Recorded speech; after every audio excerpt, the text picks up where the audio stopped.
Meus irmãos, hoje nós estamos terminando a série de mensagens A Voz dos Profetas, uma série que vem se desenrolando durante todo o primeiro semestre desse ano, série em que nós refletimos juntos sobre os livros dos profetas menores, os 12 profetas menores, né?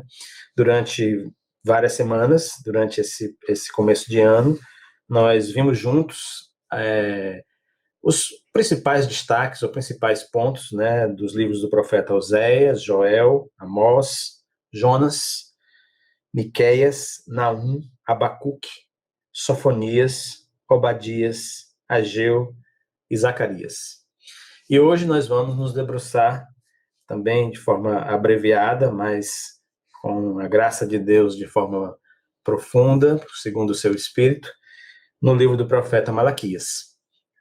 Então, eu quero convidar você a abrir sua Bíblia, seu aplicativo, a forma como você acessa as Escrituras, no livro do profeta Malaquias, é o último livro do Antigo Testamento, e nós vamos navegar por alguns trechos, algumas partes deste livro, buscando ali uma orientação do Espírito de Deus para cada um de nós, tá bom? Me acompanhe nessa breve oração. Ó Senhor Deus, que o Teu Espírito tenha liberdade de falar ao nosso coração, à nossa mente, enquanto abrimos a Tua palavra, Senhor.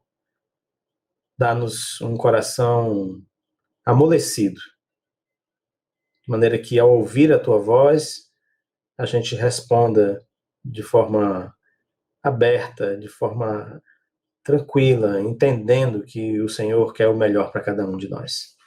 Oramos em nome de Jesus, o nosso Salvador. Amém. Meus irmãos, meus amigos, Malaquias é o último dos profetas do Antigo Testamento, né? Malaquias é muito conhecido, sobretudo dos cristãos, porque tem um texto que fala bastante forte, de forma bastante dura e consistente, né, a respeito de dízimos e ofertas que estavam sendo negadas a Deus. Mas Malaquias tem muito mais do que isso no seu livro. E hoje, pela misericórdia de Deus, a gente vai conhecer os outros aspectos do livro de Malaquias. Um livro marcante, né? Um livro que vai nos alertar sobre diversos assuntos e temas importantes. Pois bem, na época de Malaquias, em que Malaquias escreveu o seu livro, né? Já haviam passado cerca de 100 anos, mais ou menos um século, do retorno, né, do exílio da Babilônia. Você lembra que quando a gente conversou sobre Ageu e sobre Zacarias, a gente viu que esses profetas foram levantados por Deus um pouco depois do primeiro grupo de pessoas, de judeus, terem voltado da Babilônia para Jerusalém, né? E isso aconteceu exatamente no tempo em que Deus previu. Cerca de 70 anos foi a duração desse cativeiro babilônio. E então Ageu e Malaquias profetizaram logo no comecinho, Ageu e Zacarias profetizaram exatamente no comecinho do retorno do povo. 100 anos depois, praticamente 3 gerações depois, Deus levanta o último dos profetas do Antigo Testamento, Malaquias. Há um comentarista muito bom, Dionísio Pape, eu acho que eu tenho até o livro dele aqui, se você encontrar, eu vou sugerir que você dê uma olhadinha. Justiça e Esperança para Hoje, Mensagem dos Profetas Menores, lançado pela BU. Dionísio Pape fala algo muito interessante. Ele diz que nos dias de Malaquias acontecia provavelmente a seguinte situação: os avós, isso é, os avós da geração jovem, né, aqueles que haviam vivido os tempos do retorno do cativeiro, eles não cansavam, né, de falar e de contar, né, para os seus netos como é que havia sido esse retorno. Isso é, eles narravam para os seus netos como é que eles arregaçaram as mangas diante das profecias de Ageu e de Zacarias, como é que eles começaram a reconstruir a Cidade Santa, foram encorajados a reconstruir o templo, o santuário de Deus, como é que eles resistiram à hostilidade aberta dos inimigos.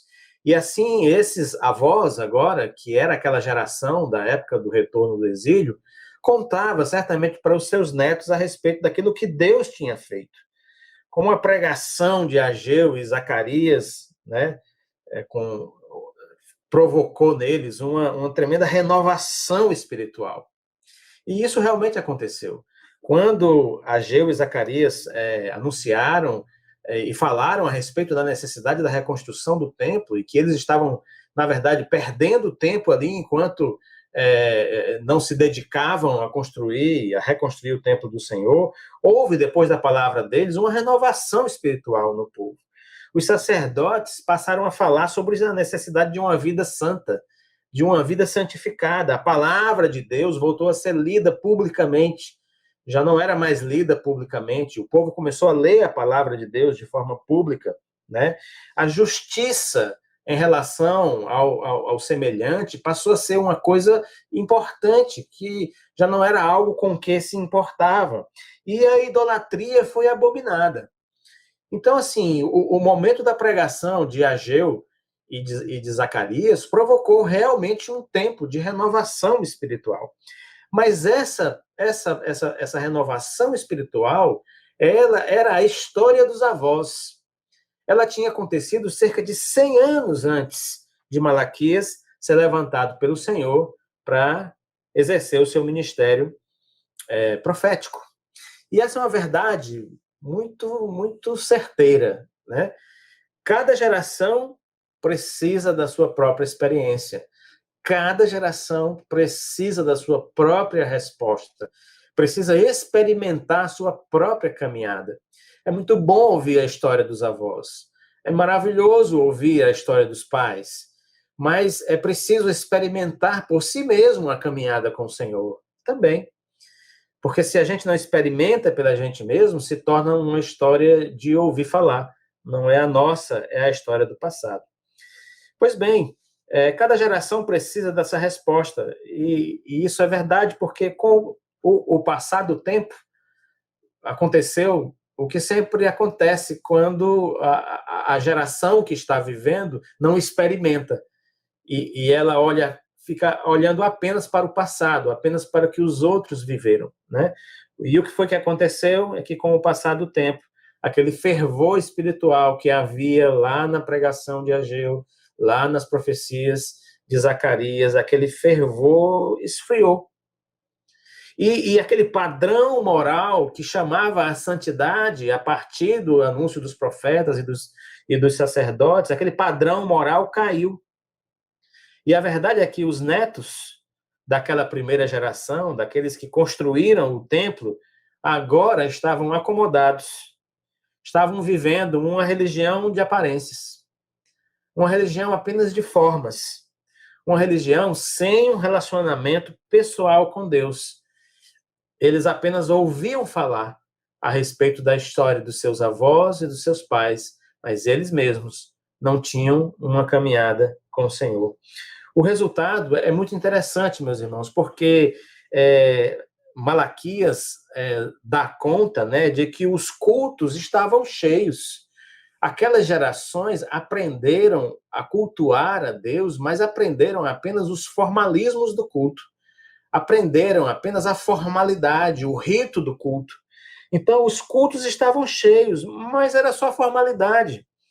Aquela geração, a terceira, desde a volta do exílio, de verdade, não dava a mínima para Deus. Ela não tinha interesse nas promessas do Senhor a respeito do Messias. Elas não tinham compreensão do que era o dia do Senhor anunciado pelos profetas do passado. E elas não tinham interesse, eles não tinham interesse nas escrituras da palavra de Deus. Mas eles iam todas as semanas ao culto, e eles faziam os rituais, faziam tudo o que deveria, que se pedia que fizesse, mas não havia vida dentro deles naquilo que eles faziam, porque eles pessoalmente não haviam experimentado essa caminhada com o Senhor. Através do profeta Malaquias, o Senhor decide expor e confrontar essa corrupção de Israel. A gente pensa que corrupção é só exclusivamente desonestidade, né? Mas não é. A corrupção é exatamente essa mudança, esse destoar de tudo aquilo que o Senhor pediu e orientou que o povo fizesse. E Malaquias, então, expõe e confronta a corrupção de Israel, essa corrupção que havia resultado numa geração que adorava o Senhor, mas adorava da boca para fora. Adorava da boca para fora. Adorava o Senhor, mas falava apenas da boca para fora. Essa nossa expressão é muito assim, apropriada para esse momento.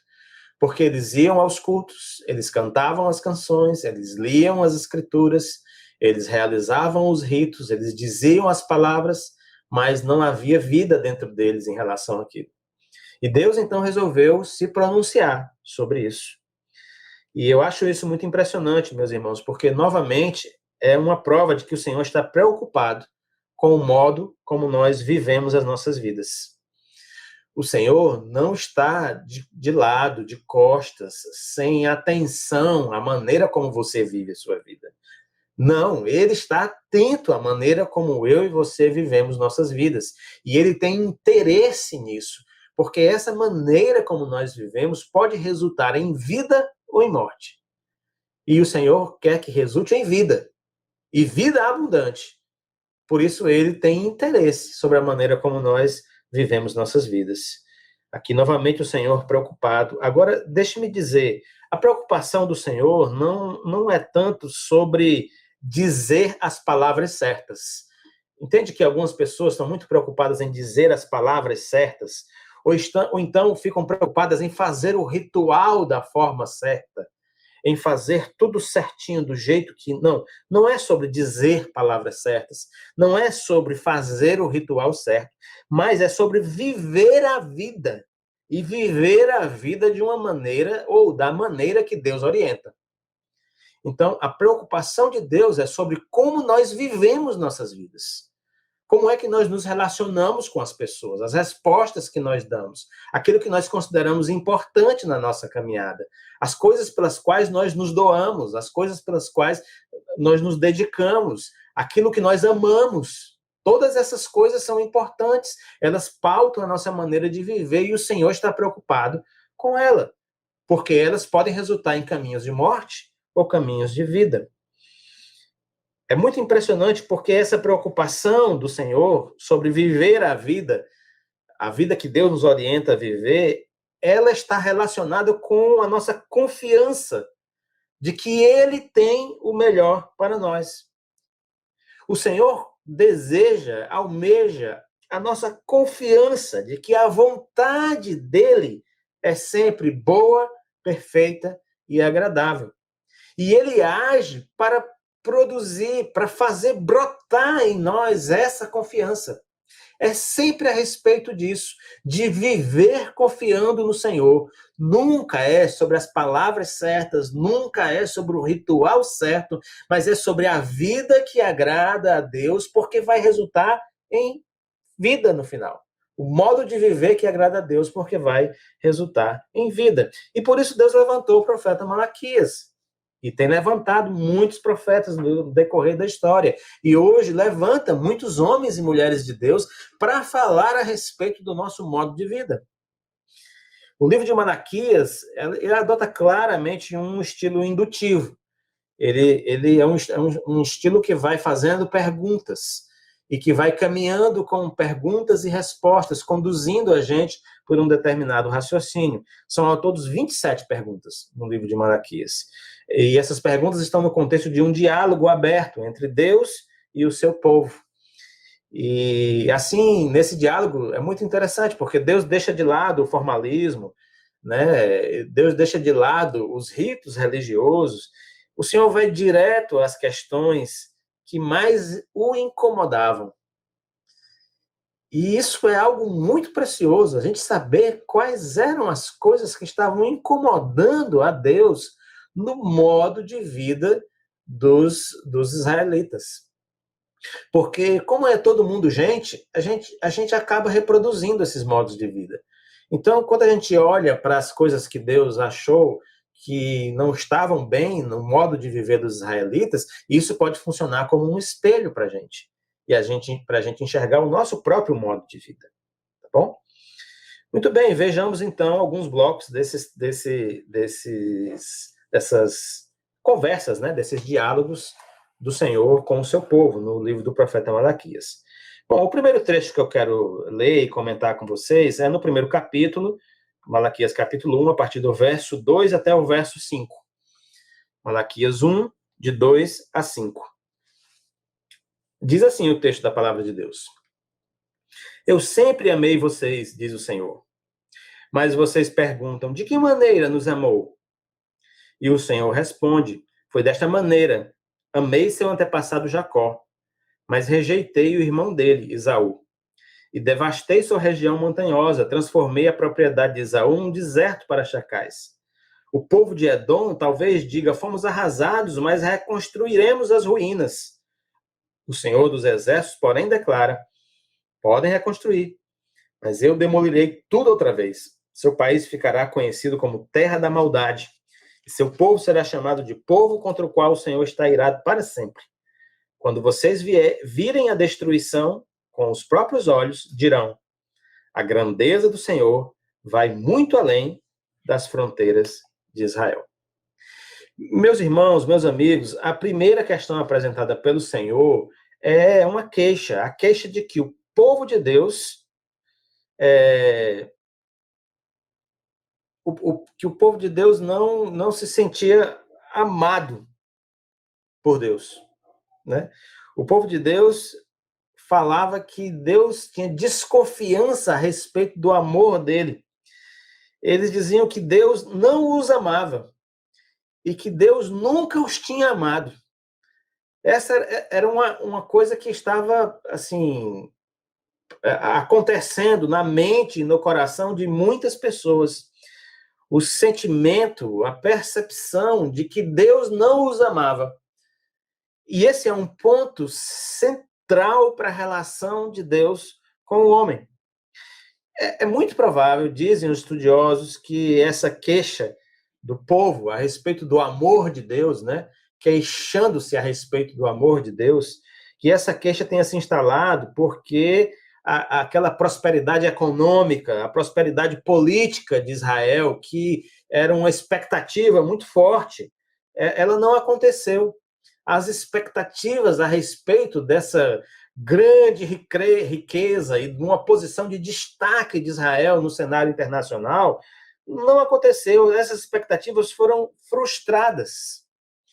Talvez até as gerações anteriores levantaram a expectativa olhando para as promessas que os profetas fizeram, sem enxergar que muitas daquelas promessas eram promessas de longo prazo, não eram promessas para aquele momento, mas falavam a respeito do retorno do Messias de Deus, que viria só depois. Mas eles alimentaram muitas expectativas a respeito de um futuro estrondosamente próspero. E isso não aconteceu. E, de alguma forma, aquelas pessoas acharam e passaram a achar que porque aquele futuro tão próspero, as coisas que eles queriam que acontecesse e que eles imaginavam que fosse acontecesse, como essas coisas não aconteceram, elas deduziram e concluíram que o Senhor não as amava. A geração de Malaquias aprendeu a avaliar o amor de Deus com base nas suas conquistas e nas suas realizações, naquilo que eles eram capazes de realizar. E por causa disso, porque eles passaram a avaliar o amor de Deus à medida do seu próprio sucesso, quando as coisas não iam bem, eles se sentiam menos amados por Deus. Entende o problema em que eles estavam? Agora, na verdade, a falta ou a ausência do sucesso que eles queriam se transformou em descrença a respeito do amor de Deus. E o que o Senhor tem a dizer a respeito disso? Isso é importante, porque às vezes nós agimos da mesma maneira. Às vezes nós vinculamos o amor de Deus por nós às realizações que nós queremos alcançar nas nossas vidas. E quando essas realizações são frustradas, então o amor de Deus é colocado sob questão.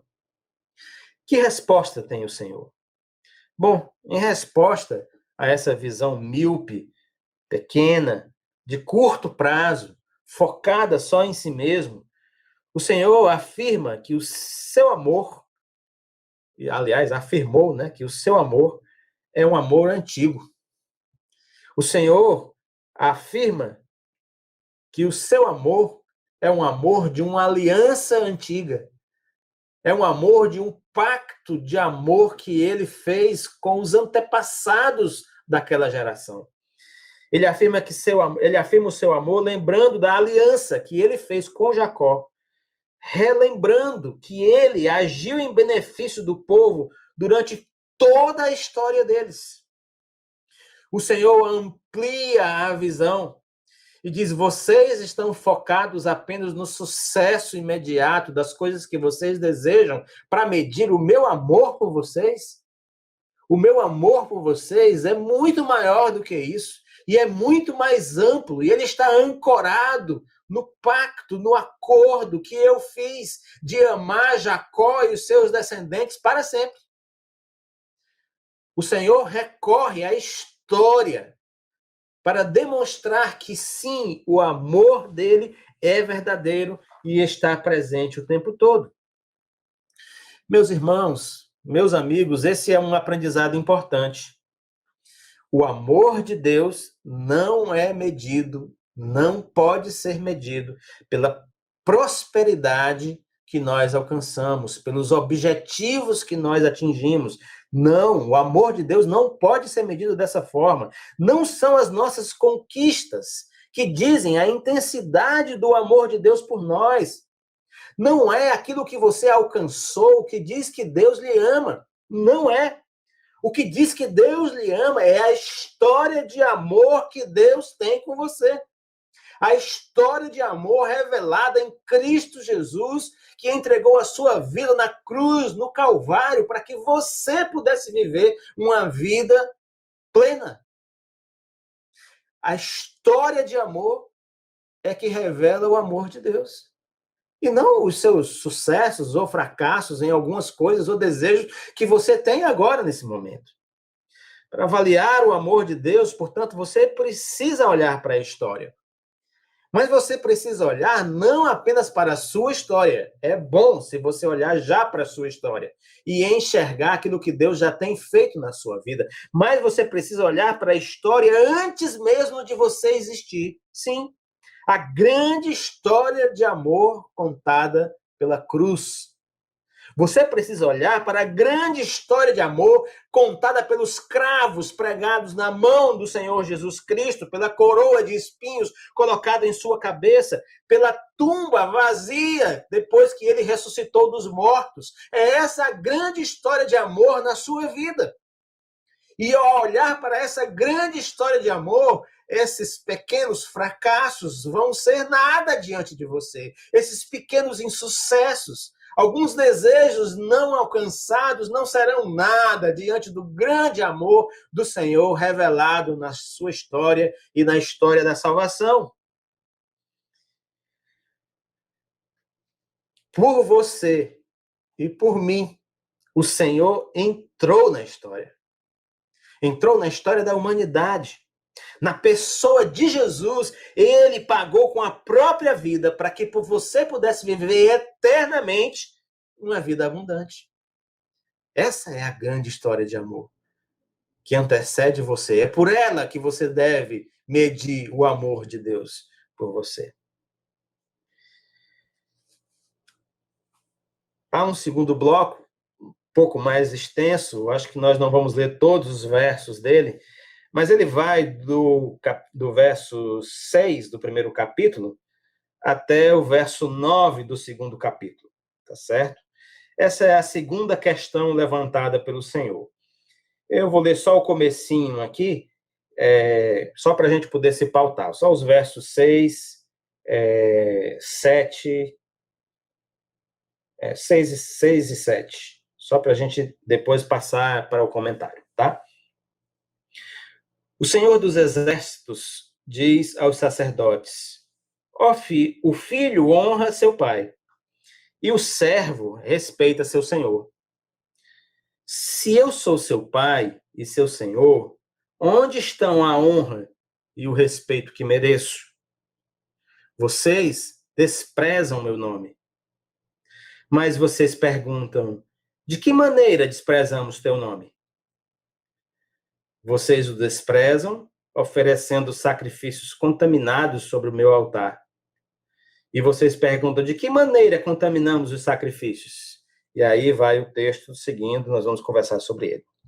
Pois bem, a segunda questão que Deus apresenta ao seu povo, nesse diálogo franco, aberto, a respeito do modo de vida deles, é sobre a falta de respeito e o desprezo com que o povo estava tratando o Senhor. Falta de respeito e desprezo. Veja só, meus irmãos, o culto era prestado a Deus toda semana. E toda semana acontecia. Mas o culto prestado a Deus a cada semana era uma fraude. Não era verdadeiro. Não era um culto que partia do coração. Não era uma adoração sincera ao Senhor. Não havia verdade naquilo que eles faziam, naquilo que eles diziam. E também não havia respeito. E não havia consideração pelo Senhor nas cerimônias, nos ritos e na maneira que eles viviam as vidas. A geração de Malaquias fica ressentida com essa palavra do Senhor e pergunta: mas de que maneira que nós temos desprezado o teu nome? Dá quase para ouvir eles dizendo: a gente vai todo domingo, a gente participa do culto, a gente canta, a gente oferta, a gente ora, a gente ajuda uma pessoa aqui e acolá. De que maneira que nós temos desprezado o teu nome? Nós estamos presentes, temos cumprido o ritual. O Senhor não está pedindo demais? Não está exigindo coisa demais? O nosso Deus, então, o Senhor, questiona. E sabe o que ele questiona com a sua fala? Ele questiona a qualidade e a integridade do culto e de quem cultua. Qualidade e integridade.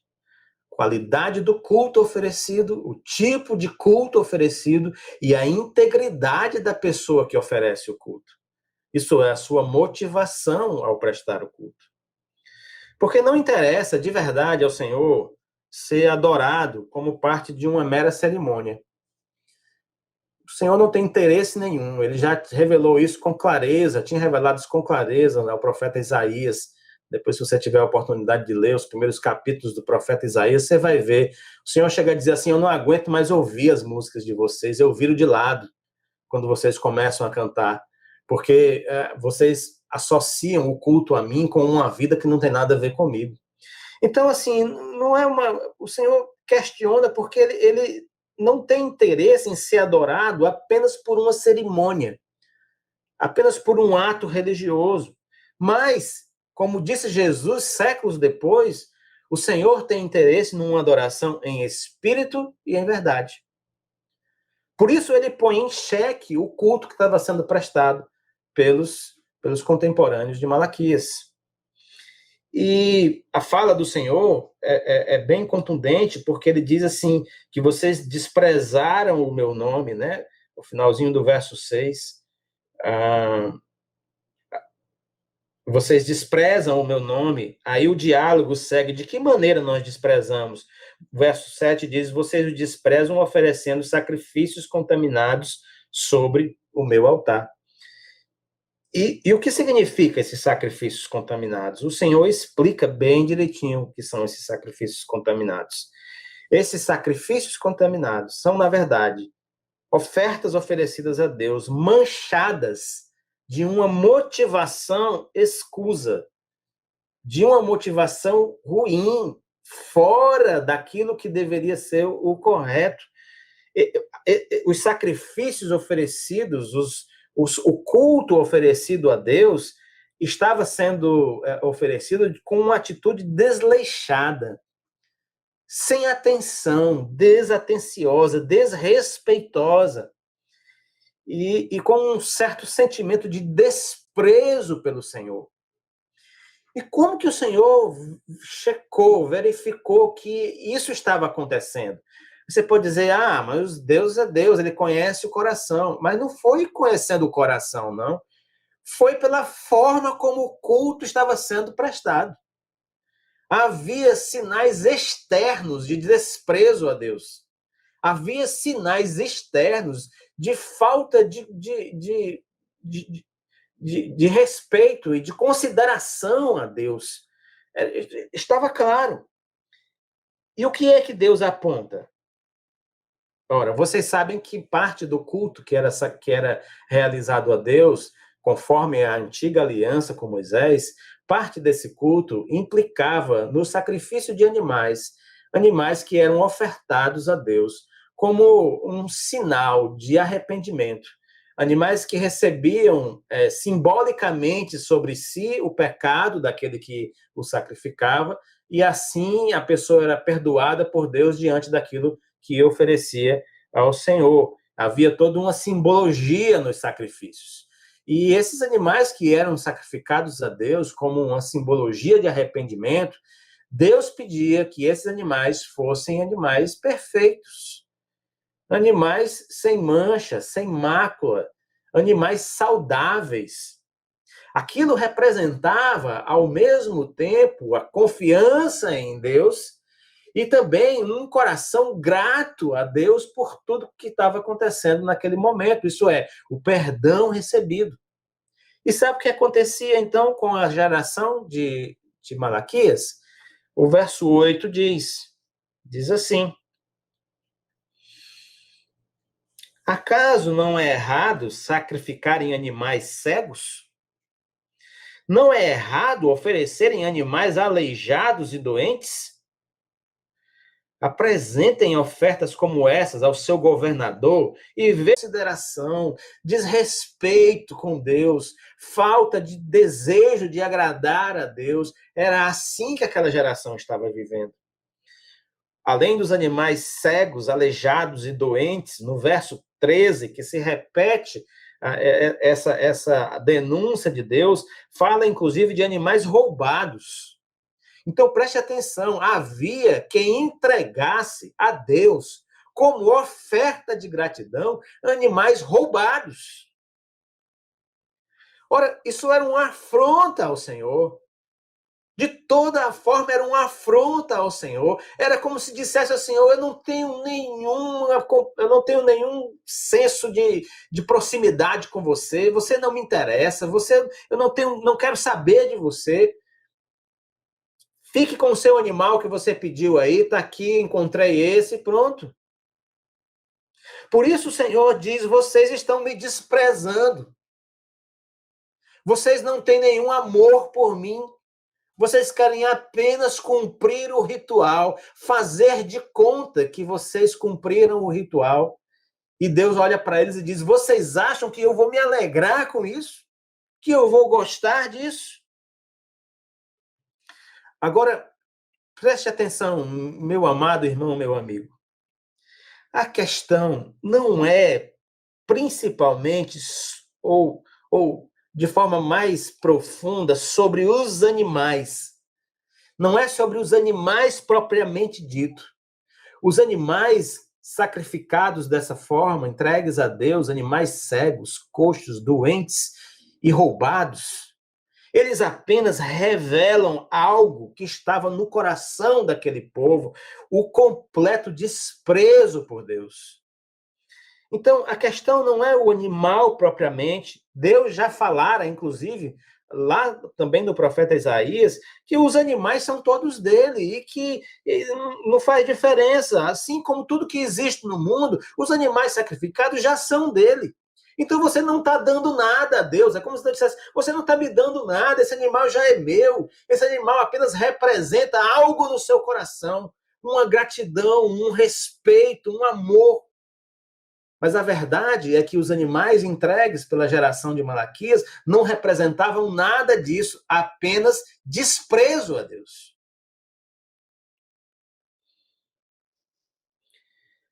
O problema, na verdade, dos animais sacrificados da denúncia de Deus diz respeito ao que se passava na mente e no coração daquele povo, no momento em que eles estavam adorando ao Senhor.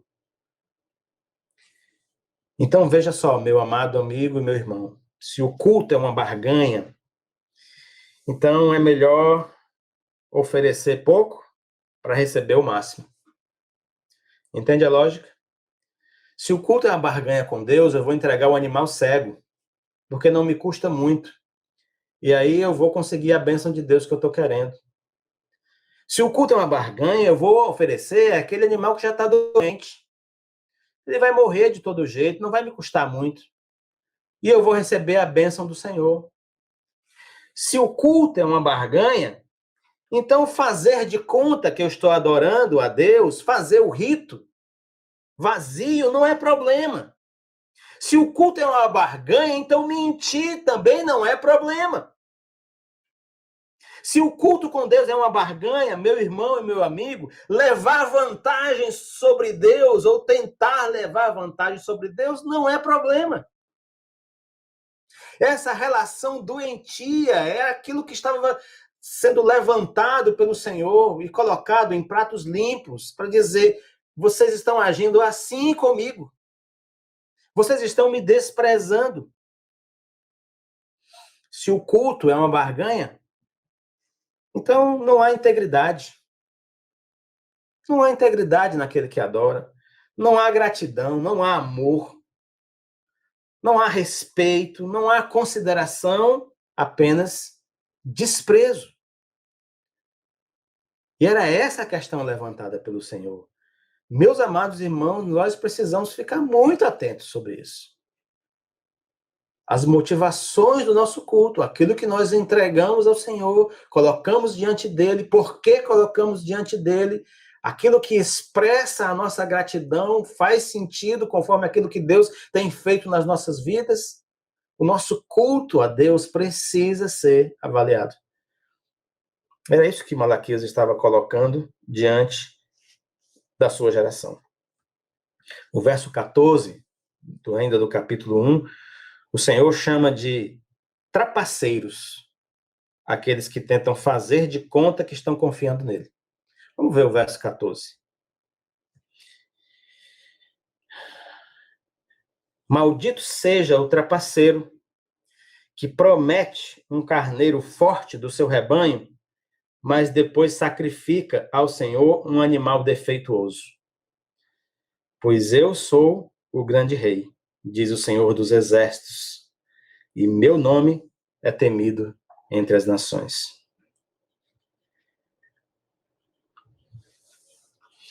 Aqueles que estão tentando fazer de conta, que confiam no Senhor, né? Não amam o Senhor, mas estão apenas querendo usar o Senhor. Como se Deus pudesse ser usado e manipulado. Querem levar a melhor sobre Deus. A esses o Senhor chama de trapaceiros. E ele traz uma palavra dura, porque ele diz: malditos sejam os trapaceiros. Aqueles que confiam no Senhor e o amam, ao contrário dos trapaceiros, entregam o seu melhor. Aqueles que confiam no Senhor entregam o melhor dos seus dias ao Senhor. Entregam o melhor dos seus bens, o melhor das suas posses, dos seus recursos, o melhor de tudo que o Senhor lhes deu. Porque foi o Senhor que deu, e eles devolvem em gratidão o melhor de tudo que o Senhor deu. A própria vida entregue em gratidão ao Senhor. Amados irmãos, o Senhor não aceita a adoração pela metade. O Senhor não aceita a adoração interesseira, a adoração desonesta, dividida. Não. Ou é tudo dele, ou então nada é dele, nem você. Ou é tudo entregue para ele, o seu melhor de tudo, ou então ele não quer nada e nem você vai ficar com ele. Ah, Deus amado, tem misericórdia de nós. Meu amado irmão, nós precisamos rever a nossa adoração ao Senhor, sim. tempo todo. Pois bem, o próximo bloco do texto que nós lemos está no capítulo 2, no versos 10 a 16. Eu queria ler. Deixa eu ver, o texto é um pouquinho longo. Não vou ler o texto todo, não, tá certo? Daqui a pouco eu vou ler uns trechos para a gente. Mas mantenha aberto aí Malaquias 2, de 10 a 16, porque a próxima questão apresentada por Deus através do profeta Malaquias é sobre fidelidade. A gente vai ler os trechos depois. Duas coisas estavam acontecendo de forma simultânea que chamaram a atenção do Senhor, e o Senhor levantou Malaquias para falar. E quais eram essas coisas? Os homens de Israel estavam se divorciando de suas esposas e casando com mulheres estrangeiras que adoravam outros deuses. Então, essas duas coisas, essa combinação, chamou a atenção de Deus. Você pode dizer, mas Deus está preocupado com isso, com o que a gente faz, com quem casa, Tá, Deus está preocupado com essas coisas. Porque a maneira como nós lidamos com a nossa vida diz respeito às coisas que são importantes para nós. As coisas que são valorosas, que nós damos realmente valor, e isso resulta em caminho de morte ou caminho de vida. Com essa atitude, né, essa atitude dos homens de Israel, duas alianças estavam sendo quebradas. E era isso que interessava ao Senhor. Primeiro, a aliança entre Deus e o seu povo. E também a aliança entre aqueles homens e suas esposas. E essa dupla infidelidade era inadmissível em cada uma das suas partes para o Senhor. Tá? Vamos ler o texto. A gente precisa ver aqui porque tem várias questões importantes. A partir do verso 10, no capítulo 2, temos o seguinte: não somos filhos do mesmo Pai, não fomos todos criados pelo mesmo Deus. Então, por que traímos uns aos outros e quebramos a aliança de nossos antepassados? Judá foi infiel e uma coisa detestável foi feita em Israel e em Jerusalém. Os homens de Judá contaminaram o santuário que o Senhor ama ao se casarem com mulheres que adoram deuses estrangeiros. Que o Senhor elimine das casas de Israel até o último homem que fez isso e que ainda assim apresenta uma oferta ao Senhor dos Exércitos.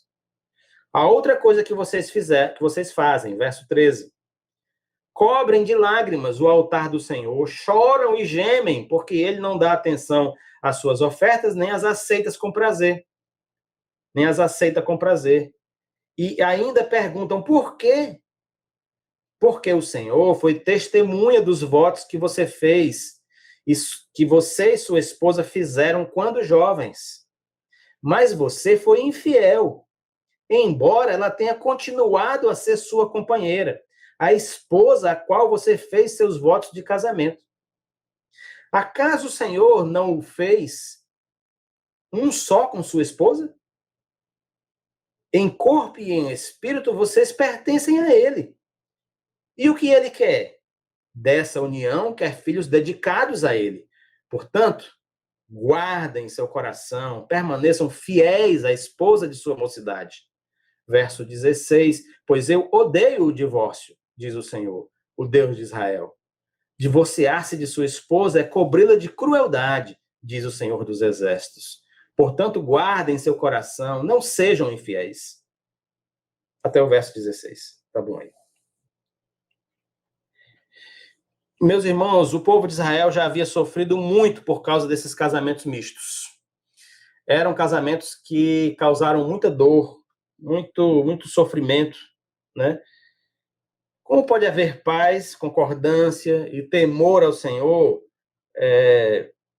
que criou todas as coisas, o nosso Deus, o Deus de Israel, o Deus de Jesus Cristo? Como é que pode haver paz e concordância e temor a esse Deus quando marido e mulher pensam e agem de forma diferente sobre as suas caminhadas espirituais? Um vai para o norte, outro vai para o sul. Um vai para o leste, outro vai para o oeste. Direções diferentes. Objetivos diferentes na vida espiritual. Deuses diferentes sendo adorados. Modos de vida diferentes sendo adotados. Como pode haver paz, concordância e a realização da vontade do Senhor? Não dá para ter. Era o que estava acontecendo ali. quando os homens de Israel se casavam com mulheres de outras nações que adoravam a outros deuses, aquele lar se via dividido, rachado, por causa dos objetivos espirituais diferentes. Historicamente, isso resultou na corrupção da fé de Israel. Israel, que sempre falou a respeito de um Deus único, quando seus homens se casaram com mulheres que não eram tementes a Deus e que adoravam outros deuses, Israel sempre foi arrastado a adorar outros deuses através dessas ligações. O resultado é corrupção da fé, corações divididos. O resultado sempre foi sincretismo religioso. A gente viu isso em outros profetas, épocas em que o povo adorava a Deus e a outros deuses ao mesmo tempo, esse sincretismo que Deus abomina. E na verdade, uma coisa que sempre foi terrível para a caminhada espiritual do povo de Deus, que é colocar Deus e outros deuses em pé de igualdade.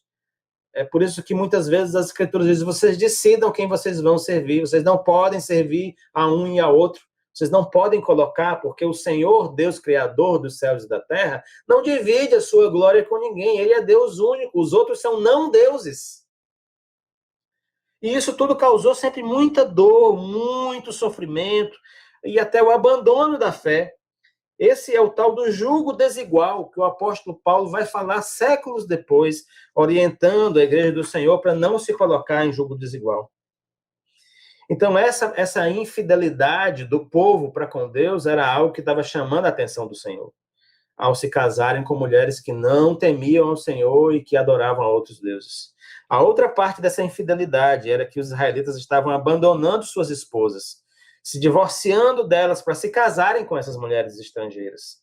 E assim, relacionamentos de muitos anos estavam sendo rompidos, sem nenhum motivo justo, sem nenhuma explicação, apenas para satisfazer o desejo da carne por uma aventura.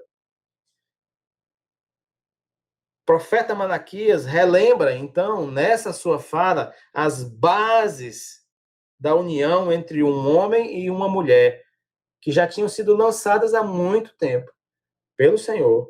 E o profeta traz à tona, põe novamente, recoloca as bases. E ele faz isso para questionar essa onda de infidelidade que estava varrendo o povo de Deus. Era uma onda de divórcio no qual os homens aborreciam suas mulheres sem razão nenhuma, davam carta de divórcio e iam se casar com mulheres estrangeiras que adoravam outros deuses. E quais foram, então, essas bases que o profeta Malaquias lançou? Elas são importantes. A primeira delas está aqui, deixa-me ver aqui o verso, a partir do verso 15, né? A primeira base diz o seguinte, que quando você se une à sua mulher ou ao seu marido, você se torna um com ele ou com ela. Então, essa era a primeira base do profeta para falar a respeito do engano que aqueles homens estavam cometendo, do erro que eles estavam cometendo. Ele diz, vocês se tornaram uma pessoa, uma unidade, vocês dois.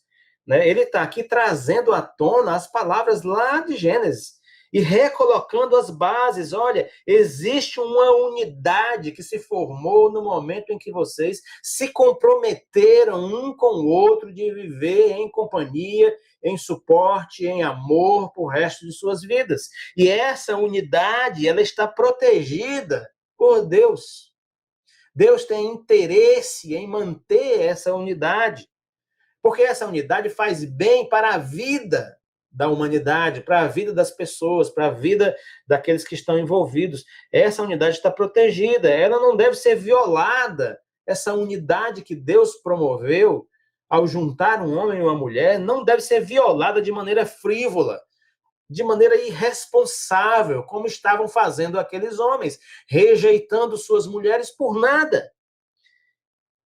O nosso Deus, meus amados irmãos, é um Deus de alianças. E o nosso Deus é um Deus de alianças irrevogáveis. E ele nos chama para sermos como ele, honradores das nossas alianças, que não jogam fora os acordos e as alianças feitas por nada, simplesmente para viver uma aventura qualquer.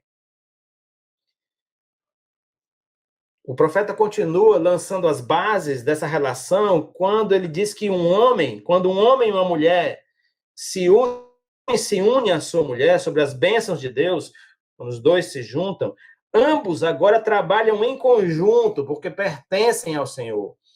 E esse trabalho conjunto que eles fazem, né? Eles são do Senhor, eles trabalham para o Senhor, e, portanto, é uma unidade de propósito e de objetivo. Os textos bíblicos estão ricos de colocações a esse respeito, né? Como poderão andar dois juntos se não estiverem concordando? Não dá. Mas quando o Senhor junta, então há esse caminhar concorde, esse caminhar na mesma direção. Ambos pertencem ao Senhor, ambos clamam ao Senhor, pedem orientação ao Senhor, ambos são guiados pelo Senhor. Então há uma unidade. É possível uma unidade de propósito e de objetivos. Por fim, o profeta diz que quando um homem e uma mulher fazem uma aliança diante de Deus, diante do Senhor, né, para viverem um ao lado do outro, eles vão poder abraçar de forma integrada e sintonizada a educação dos seus filhos. É isso que diz o texto logo em seguida. Diz o seguinte, e o que ele quer, verso 7, dessa união, quer filhos dedicados a ele. Então, veja só, quando o Senhor junta um homem e uma mulher para constituírem uma família, o Senhor também está esperando que essa sintonia, que essa integridade de propósito, que essa visão na mesma direção, facilite a educação de filhos que sejam dedicados a Deus para servi-lo em amor. Ora, isso parece ser quase assim, lógico, básico, mas às vezes se esquece isso. Se esquece que quando se faz uma união com propósitos espirituais diferentes, então isso vai produzir uma dificuldade enorme na hora de orientar e guiar os filhos para o futuro. Então o Senhor estava dizendo para eles, vocês então estão entrando numa furada, vocês não vão conseguir dar conta disso. Vocês vão rejeitar o nome do Senhor, vão ter dificuldade de colocar seus filhos no caminho do Senhor. Vocês estão rompendo a aliança que Deus fez entre vocês. Parem com isso agora. Essa é a palavra do profeta. E ele conclui exortando esses homens de Israel para que guardem o seu coração e dizendo que eles devem também permanecer fiéis às suas esposas. Então, são duas orientações bem claras. Ainda no verso 7, ele diz, portanto, guardem seu coração, permaneçam fiéis à esposa da sua mocidade. Né? Mais na frente, o profeta vai dizer de novo, guardem o seu coração, guardem o coração de vocês. E o que é guardar o coração? Proteja o seu modo de pensar, o seu modo de sentir, proteja, guarde, exponha à sua mente a palavra e a orientação do Senhor, porque a palavra do Senhor vai proteger sua mente, o seu modo de pensar e o seu modo de sentir. E isso vai, então, ajudar você a permanecer fiel à esposa da sua mocidade. E para não deixar dúvidas sobre a importância de pautar os nossos relacionamentos nessa fidelidade, o Senhor está falando de fidelidade, para ficar completamente claro como é que o Senhor se sente ou se sentia como aquela onda de divórcios e de infidelidade que varreu Israel, ele nos deixou o verso 16. Pois eu odeio o divórcio, diz o Senhor, o Deus de Israel. Divorciar-se de sua esposa é cobri-la de crueldade. Esse é o sentimento do Senhor em relação ao divórcio. Eu vou dar um pulo para o capítulo 3, verso 5, meus irmãos, porque eu queria apresentar uma outra parte importante dessa conversa do Senhor com o seu povo, tá? Então, avance comigo para o capítulo 3, verso 5, porque lá o Senhor está falando com o povo e fala algo muito contundente e muito importante, tá? Jonas, a gente pode ver o texto, Malaquias 3, verso 5. O Senhor diz assim, falando para o seu povo, naquele dia eu julgarei vocês. Não demorarei para testemunhar contra todos os feiticeiros, adúlteros e mentirosos. Falarei contra aqueles que roubam o salário dos seus empregados, que oprimem as viúvas e os órfãos, ou que privam os estrangeiros dos seus direitos, pois essas pessoas não me temem, diz o Senhor. No meio de toda essa fala havia um outro complicador terrível. O que era? Ora, o senso de justiça, o senso de apoio mútuo e de cuidado mútuo na sociedade estava se despedaçando. E o Senhor, então, faz alguns alertas muito importantes. E eu quero deixar aqui esses 6 grupos dos quais o Senhor disse, eu vou falar contra eles. Eu tenho uma palavra contra essas pessoas e as suas práticas e as maneiras que a maneira como elas vivem suas vidas.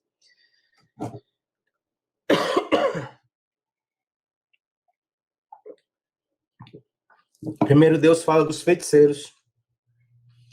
Depois ele fala dos adúlteros, dos mentirosos, dos exploradores, dos opressores e dos aproveitadores. E o Senhor tem uma palavra para cada um deles. E a palavra é: vocês não temem o meu nome. A maneira de viver, a maneira como vocês vivem é uma prova visível de que vocês não temem o meu nome. Eu peço que você depois leia Deuteronômio, capítulo 18, verso de 9 a 13, porque lá existe um trecho detalhado que fala a respeito das práticas que Deus colocou nessa categoria de feiticeiros. Então, são práticas bem delineadas, eu não vou entrar nelas agora, mas depois você pode ler e pode ver que práticas são essas, pelas quais o Senhor está dizendo, eu tenho uma palavra contra você que faz isso. Na sequência, depois dos feiticeiros, o Senhor fala dos adúlteros, isso é, aqueles que quebraram a sua aliança, quebraram a aliança com seus cônjuges. Fala dos mentirosos, aqueles que não têm apreço pela verdade, que mentem com muita facilidade, que não tem nenhum apreço em que a verdade seja mantida. Aqueles que... Depois o Senhor fala dos exploradores, aqueles que roubam os salários dos pobres, pagam menos do que deveriam pagar, pagam salários de miséria, exploram as pessoas. Esses o Senhor está dizendo, eu tenho algo a dizer contra vocês, essa maneira de viver de vocês diz que vocês não temem o meu nome. Depois o Senhor fala sobre os opressores, aqueles que oprimem os desamparados, aqueles que colocam carga excessiva sobre os desamparados, que são incapazes de ouvir aqueles que não têm recursos, que não têm o que fazer, aqueles que não têm ninguém que fale por eles. E em vez de eles acolherem os desamparados, eles ainda pesam a mão, oprimindo os desamparados. O Senhor está dizendo, esse modo de viver revela que vocês não temem o meu nome. E, por fim, o Senhor fala dos aproveitadores, daqueles que negam, por exemplo, o direito aos refugiados, aos estrangeiros, aqueles que vêm de outros países. E o Senhor está dizendo, eu vou cobrar de vocês, porque a modo de vida de vocês, a maneira como vocês estão vivendo, dizem que vocês não temem o meu nome. Meu amado irmão, meu amigo, o Senhor tem algo a dizer sobre a maneira como nós vivemos. E ele vai dizer, e ele vai levantar homens e mulheres de Deus para poder dizer a você e a mim que a maneira de viver que nós temos tomado não corresponde àquilo que ele deseja realizar em nossas vidas. Foi isso que ele fez, levantando o profeta Malaquias. Eu quero avançar para o verso 8 até o verso 12. Porque do 8 ao 12, há finalmente o trecho em que torna o livro do profeta Malaquias mais conhecido. É o texto que é mais usado, mas nós já vimos aqui essa noite que Malaquias fala muito mais do que apenas dízimos e ofertas, né? Mas do verso 8 ao verso 12 nós temos assim: acaso alguém pode roubar a Deus? Mas vocês têm me roubado. Perguntam, em que te roubamos? Vocês me roubam nos dízimos e nas ofertas, estão sob maldição, pois a nação inteira tem me roubado. Tragam todos os seus dízimos aos depósitos do templo, para que haja provisão em minha casa. Se o fizerem, diz o Senhor dos Exércitos, abrirei as janelas dos céus para vocês, derramarei tantas bênçãos que não haverá espaço para guardá-las. Sim, ponham-me à prova. Suas colheitas serão fartas, pois as protegerei das pragas. Suas uvas não cairão da videira antes do amadurecimento, de amadurecerem, diz o Senhor dos Exércitos. Então todas as nações os chamarão de abençoados, pois sua terra será cheia de alegria, diz o Senhor dos Exércitos. Pois bem, ainda nesse diálogo com o seu povo, eu estou quase chegando ao final da nossa reflexão de hoje, e da série como um todo também, né? Ainda nesse diálogo com o seu povo, o Senhor levanta outra questão sobre integridade e fidelidade. Você vê que o tema integridade e fidelidade perpassa todo o livro de Malaquias. O problema agora é que o povo de Deus não estava cumprindo a orientação da lei de Moisés sobre o sustento da casa de Deus.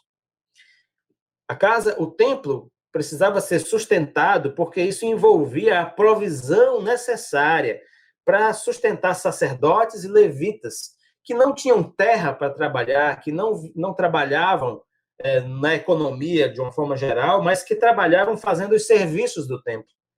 Então, uma vez por ano, eram entregues os dízimos da colheita, dos animais, dos mantimentos, para que houvesse suprimento suficiente para sustentar aqueles que faziam seus serviços no templo. Veja só, meu amado irmão e meu amigo, aqui novamente, não é sobre dinheiro especificamente. O Senhor não precisa de dinheiro, Deus não precisa de dinheiro, mas a questão aqui é sobre fidelidade e confiança. É esse o assunto. Veja só, o argumento do Senhor é simples e é contundente. Porque ele diz assim, olha, tudo que você tem é meu. Tudo que está nas suas mãos, na sua posse, é meu. Portanto, quando você retém sua contribuição para a causa do Senhor, de maneira que não há sustento na minha casa, você está retendo os meus recursos, diz o Senhor. Porque tudo que você tem é meu. Portanto, você está deixando de devolver aquilo que é meu. Numa frase certeira, o Senhor diz, vocês têm me roubado.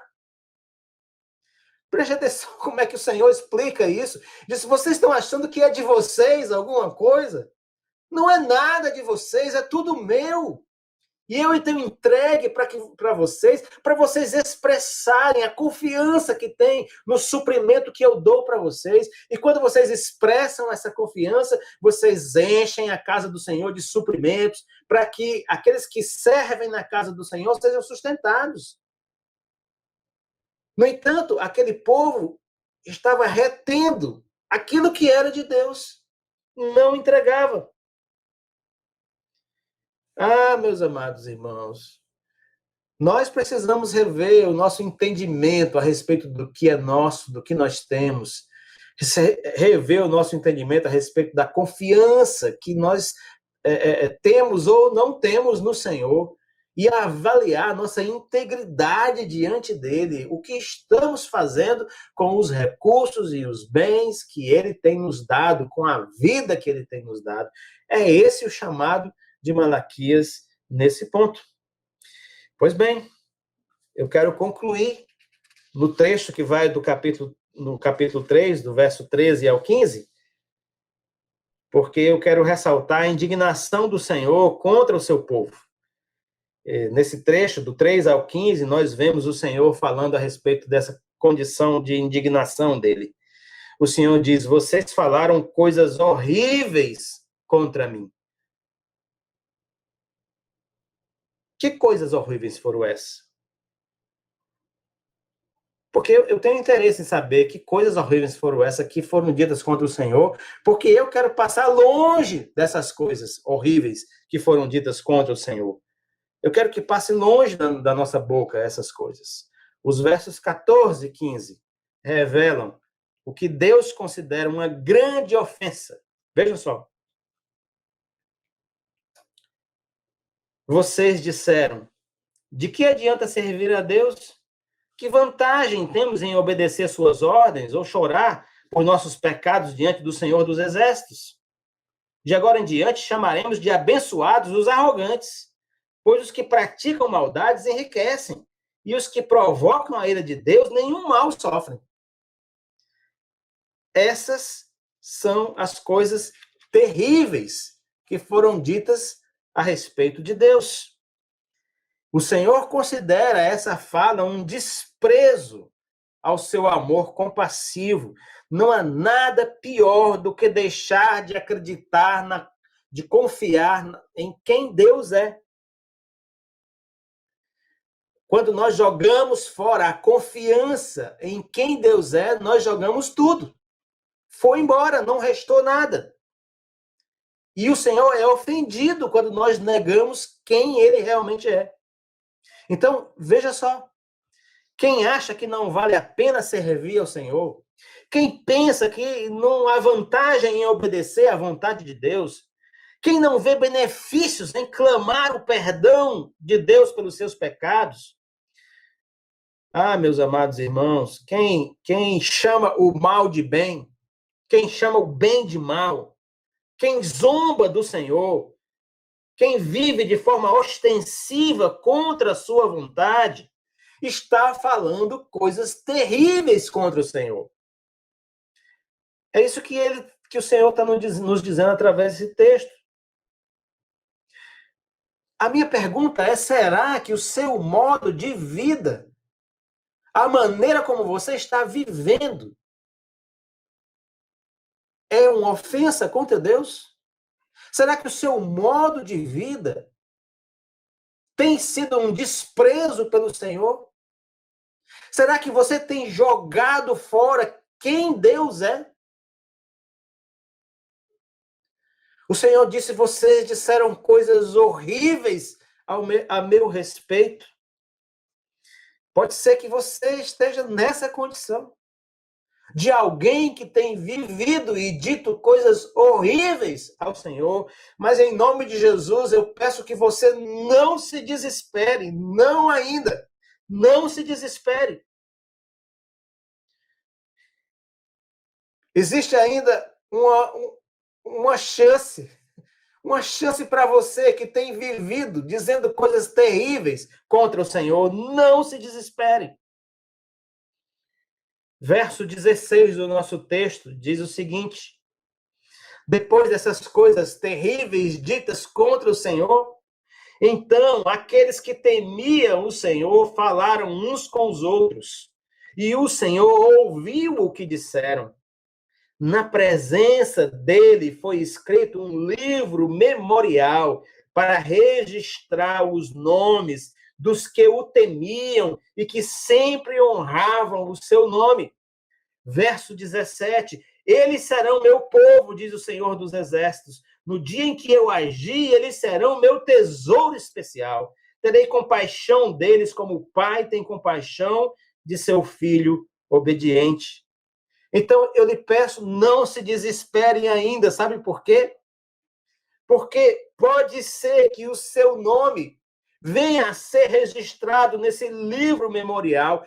O profeta afirma que existe esse livro memorial, um livro onde serão registrados os nomes dos que temem ao Senhor, dos que vivem para honrar o seu nome. A cena é uma tensão, porque ao mesmo tempo que o Senhor reclama e fala daqueles que falaram coisas terríveis a respeito dele, o grupo daqueles que temem ao Senhor se levanta e começa a falar a verdade a respeito de Deus e dizem, não é verdade o que vocês estão dizendo, o Senhor não é assim. Pessoas que experimentaram Deus em suas vidas se levantam para falar a verdade a respeito de Deus. Em nome de Cristo Jesus, você pode ser um deles. Você pode se levantar para falar a verdade a respeito de Deus, a verdade que você tem experimentado a respeito dele. Diante daquelas afrontas, surge o livro. E no livro se escreve o nome daqueles que dizem, o nosso Deus não é desse jeito aí, não.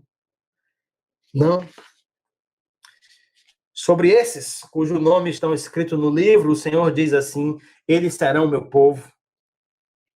No dia em que eu agir, eles serão meu tesouro especial.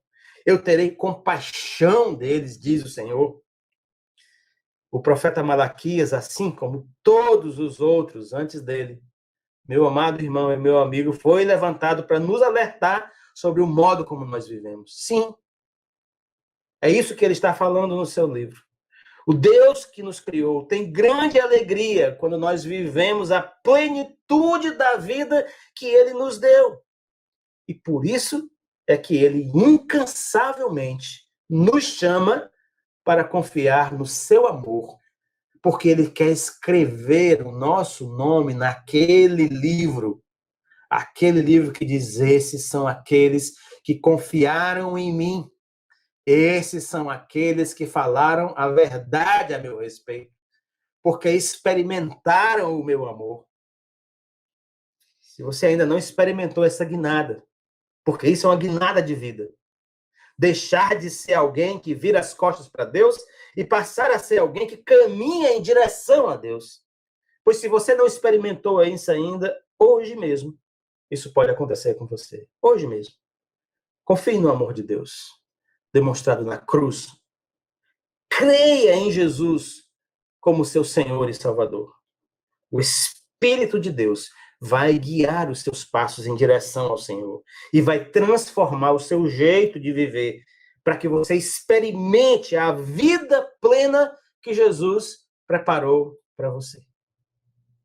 Que o Senhor nos abençoe, caminhe conosco, nos dê disposição para ouvir os seus profetas, ouvir a sua voz, ouvir a sua palavra e pautar e guiar nossas vidas conforme aquilo que ele deseja realizar em nós e através de nós.